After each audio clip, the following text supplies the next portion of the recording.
اعوذ باللہ من الشیطان الرجیم بسم اللہ الرحمن الرحیم الحمد للہ رب العالمین وصلی اللہ علی سیدنا محمد وآلہ الطاہرین سیما بقیت اللہ فی الارضین اما بعد فقد قال امیر المومنین علیہ الصلاۃ والسلام کونا للظالم خصما وللمظلوم اونا۔ حضرات ناظرین و سامعین السلام علیکم۔ روز قدس کے حوالے سے آج ہم چند باتیں آپ کی خدمت میں پیش کرنے کے لیے حاضر ہوئے ہیں۔ آپ جانتے ہیں امام خمینی علی اللہ مقامہ رہبر کبیر انقلاب نے ایران کی سرزمین سے ایک ایسی مہم کا آغاز کیا تھا انقلاب کے فوراً بعد، جو مہم آج بھی تمام تر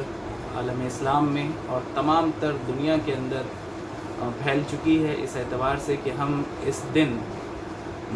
مظلوم کی حمایت کے لیے اور ظالم کے خلاف پوری آمادگی کے ساتھ اس کا سر کچلنے کے لیے آمادہ رہتے ہیں،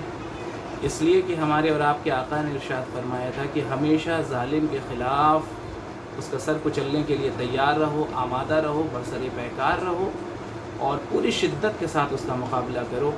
اور ہمیشہ مظلوم کی حمایت میں کھڑے رہو۔ ایسا نہ ہو کسی مظلوم کا حق روندا جا رہا ہو اور تم خاموشی سے تماشا دیکھ رہے ہو۔ جب صہیونستی حکومت فلسطین کے مسلمانوں پہ ظلم کر رہی تھی، دنیا کے تمام تر انسان اور دنیا کے تمام تر نام نہاد مسلمان اور مسلمان حکمران خواب غفلت میں بیٹھے ہوئے، جام شربت لیے ہوئے اور شراب کا جام نوش کرتے ہوئے اپنے اپنے محلوں میں جہاں سکون کر رہے تھے، وہاں ایک علی کا لاڈلا تھا، وہاں ایک فرزند زہرا تھا جو ایران کی سرزمین سے کھڑا ہوا اور اس نے کہا کہ یہ ممکن ہی نہیں ہے کہ میں علی کا چاہنے والا اپنے آپ کو کہلاؤں اور علی کی وصیت پہ عمل نہ کروں، مولا کے اس قول پہ عمل نہ کروں جس پہ مولا نے کہا تھا کہ مظلوم کی حمایت میں ہمیشہ کھڑے رہنا، مظلوم کے مددگار بننا، ایسا نہ ہو کہ مظلوم کا حق روندا جائے اور تم اس پہ توجہ ہی نہ کر رہے ہو۔ لہٰذا اس زمانے سے انقلاب کے بعد فوراً یہ سلسلہ شروع ہوا تھا کہ ماہ مبارک رمضان کا آخری جو جمعہ ہوتا تھا اسے یوم قدس کے نام سے یاد کیا جاتا تھا، جس میں جلوس نکالے جاتے تھے، ریلیز ہوتی تھی اور خلاصہ یہ کہ مقصد یہ ہوتا تھا کہ اپنا احتجاج عالم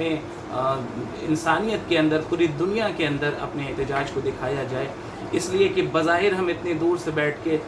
فلسطین کی عوام کی کوئی مدد نہیں کر سکتے ہیں، کوئی کمک نہیں کر سکتے ہیں، لیکن ہمارا سڑکوں پہ آنا، ہمارا ریلیز نکالنا اور اپنا احتجاج درج کروانا ظاہر ہے ان کی حمایت کر سکتا ہے، ان کے دلوں کو بہت ٹھنڈک ملے گی جس وقت ان کی نگاہ جائے گی کہ آج ہمارے سپورٹ میں، آج ہمارے دفاع میں دنیا بھر کے مسلمان کھڑے ہوئے ہیں۔ اور میں عرض کروں گا آپ کی خدمت میں، یہ مسئلہ مسلمانوں کا بھی نہیں ہے میرے عزیزوں۔ ٹھیک ہے ہمارا قبلہ اول ہے، وہ مقام ہے جہاں پہ پیغمبر کو معراج ہوئی ہے، وہ تمام باتیں اپنی جگہ، ہمارا عقیدہ ہے اور خاص عقیدہ جڑا ہوا ہے اس سرزمین سے، لیکن میرا سوال یہ ہے کہ کیا اسرائیل کی عوام انسان نہیں ہے؟ کیا جس وقت برطانیہ حکومت ہندوستان کے سرزمین کے اوپر ظلم کر رہی تھی، کیا یہ ہندوستانی انسان نہیں تھے؟ جو ہماری حالت انگریزوں کے زمانے میں تھی، آج وہی حالت بالکل فلسطینی عوام کی اس اسرائیل منحوس حکومت کے ہاتھ میں اور ان منحوسوں کے ہاتھ میں ہو چکی ہے، جنہوں نے چاہا ہے کہ ان کی سرزمین کو چھین لیا جائے، ان کے حقوق کو رون دیا جائے۔ کل مکانات ہمارے تھے، قبضہ ان استعماری طاقتوں کا تھا، آج وہاں بالکل یہی کیفیت ہے، مکانات ان کے ہیں، چیزیں ان کی ہیں، تصرف کسی اور کا۔ یہ کیسے ممکن ہے عزیزان گرامی کہ ہم انسان ہوں اور انسان کے حقوق روندے جا رہے ہیں اور ہم خاموش بیٹھ جائیں؟ اگر ہم دم بھرتے ہیں انسانیت کا تو ہم ہمیشہ مظلوم کی حمایت میں کھڑے ہوں گے، یہ ایک انسان کا فریضہ بھی ہے۔ ہندوستان کی سرزمین پہ ایک انقلاب آیا تھا جس نے اس استعماری طاقت کو روندا تھا اور پھر ہندوستان کے اندر آزادی آئی تھی۔ ہم کو یقین ہے کہ جو امام خمینی نے مہم چلائی ہے اور جو فلسطینی عوام اتنے سالوں سے مسلسل جد و جہد کر رہی ہے، ایسا نہیں کہ اس نے ہار تسلیم کر لی ہے، نہیں، تو وہ ابھی بھی کوششوں میں لگے ہوئے ہیں اور انشاءاللہ اللہ کی مدد سے اور محمد و آل محمد کے فیض سے اور طفیل سے وہ دن ضرور آئے گا جس دن فلسطین کی عوام آزاد ہوگی اور وہ سرزمین جو دشمنوں کے قبضوں میں ہے، جس کے اوپر دشمن نے قبضہ کیا ہوا ہے، وہ تمام تر چیزیں، وہ تمام تر زمینیں خود ان کو میسر ہوں گی۔ ہماری اور آپ کی ذمہ داری یہ ہے کہ ہم ہمیشہ مظلوم کی حمایت میں کھڑے رہیں۔ دیکھیے ہمیشہ دستور یہ تھا کہ ہم اس دن یوم قدس کے اندر ریلیز اور جلوس نکالا کرتے تھے، جو اس بار اس لاک ڈاؤن کی وجہ سے، کورونا کی وجہ سے ممکن ہی نہیں ہے۔ لیکن اس کا یہ مطلب نہیں ہے کہ ہم گھروں میں خاموش بیٹھ جائیں۔ آج سوشل میڈیا اتنی بڑی طاقت ہے کہ اس کے ذریعے سے ہم اپنے پیغامات کو پوری دنیا والوں تک پہنچا سکتے ہیں۔ یہ پیغامات ان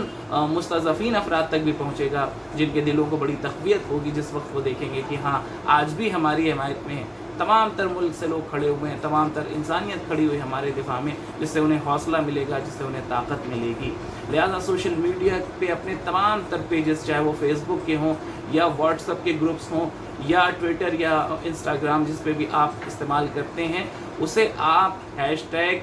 #DownWithIsrael کے تمام تر چیزوں سے بھر ڈالیں اور اپنا پورا سپورٹ دکھائیں فلسطین کی عوام کو اور اسرائیل کی مخالفت کے لیے۔ قدس کا پیغام اور قدس کا مقصد ہی امام خمینی نے یہی بتایا تھا کہ یہ ایک مقابلہ ہے مستکبرین کے ساتھ مستضعفین کا۔ یہ معاملہ صرف اور صرف فلسطینی عوام کا بھی نہیں ہے کہ ہم یہ سوچیں کہ یہ فلسطینی عوام کا معاملہ ہے، یہ ایک پورا مقابلہ ہے دشمن طاقت کے ساتھ، مستکبرین کے ساتھ، ظالموں کے ساتھ، مظلوموں کا۔ اور مظلوم کی حمایت میں ہر مسلمان کھڑا ہوگا، جس کے دل میں بھی علی کی محبت ہے وہ ضرور کھڑا ہوگا۔ اس لیے کہ امیر کائنات نے ارشاد فرمایا تھا ہمیشہ ظالم کے ساتھ کھڑے، ظالم کی مخالفت میں کھڑے رہنا، ظالم کا سر کچلنے کے لیے آمادہ رہنا اور مظلوم کے مددگار بن کے مظلوم کی حمایت میں ہمیشہ کھڑے رہنا۔ دعا گو ہیں پروردگار عالم جلد از جلد وہ وقت دکھائے جب ہمارا قبلہ اول آزاد ہو سکے ان دشمنی طاقتوں کے ساتھ، اور یہ دشمنی طاقتیں اپنے تمام تر منصوبوں کے ساتھ واصل جہنم ہو سکیں۔ وآخر دعوانا الحمدللہ رب العالمین۔ السلام علیکم ورحمۃ اللہ۔